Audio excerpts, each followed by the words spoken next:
break this down, please. So this was a very rare play by Ja Morant that showed not only his basketball IQ, but also his internalization, a.k.a.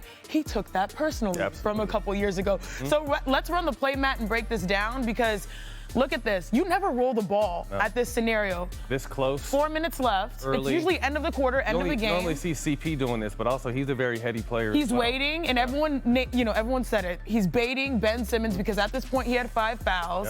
And he looked back at his coach and was like, okay, expose himself. And Ben really looked to try to make an aggressive play and fouled himself out of the game. Was that a foul? But my whole issue with that is, like, why are you picking him up that high?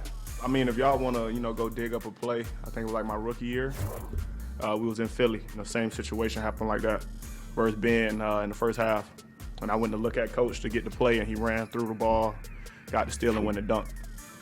So you knew about that before the game started? I knew it at that moment. Once I seen him, I was rolling the ball, and I was at half.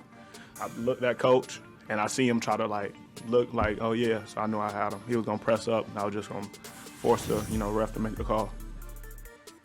I mean, obviously, this is payback. He had he remembered what happened last time. But if I'm Ben Simmons with 5 fouls on Ja Morant in the night he's having, I'm not picking him up that high, period. Facts. And, I was trying to get a ball to demonstrate this, and one of our helpers was going to toss me the ball. Oh, nice pass. Not as good as Richards the other day. Okay. But a lot of times when you have, situations, it's blind spots as defenders that you try to get into. Right. Typically, you're in the post and, you're getting double-teamed, and then someone comes behind you to get the ball. It's never in the open court, and that, to me, was wild. It was almost a taunt. It was a taunt. Like, come get this if you want it, and you saw what happened when he went. A little bit was that really a foul?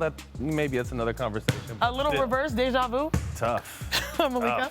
Let's dive into Ben Simmons a little bit more, though, guys, because through 3 games, he's averaging just under 6 points. He's committed more fouls than shot attempts. He is distributing the ball well, though, dishing out 7 assists per game. I want to bring in senior NBA writer Zach Lowe because I think we all understand, Zach. It was going to take a little bit of time for Ben Simmons to get integrated on the offensive end.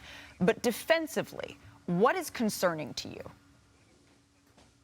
Yeah, he looks a little bit rusty there, too, which is to be expected after 16 months or whatever off. The first step is not as quick, and he's never been a rim protector, help defender on the back line in the style of Draymond Green, at least at that level, the way that people want to make that comparison. And look, we can focus on the assists, the free throws, all that stuff. The Nets' offense is fine. They are dead last in defense by a country mile right now. Opponents are rebounding almost 40% of their own misses. That's an offensive rebounding rate you cannot win with as the Brooklyn Nets. They are bleeding rebounds. They are bleeding points. And here's the bottom line.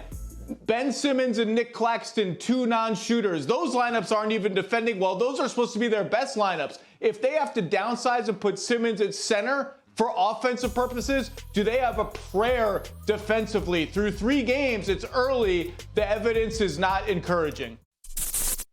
Thank you for watching ESPN on YouTube. For live streaming sports and premium content, subscribe to ESPN+.